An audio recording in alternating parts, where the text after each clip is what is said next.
my memory verse, John 15:12. This is my commandment, that ye love one another as I have loved you. John 15:12. 1 John 3:11. For this is the message that ye heard from the beginning, that we should love one another. 1 John 3:11. Galatians 6:9.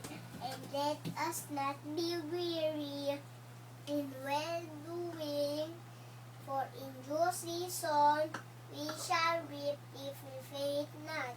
Galatians 6:9. Ephesians 4:32.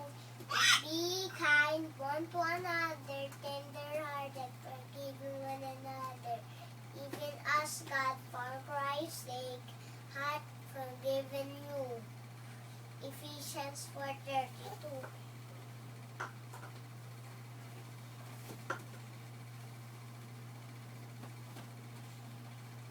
Psalms 145:9.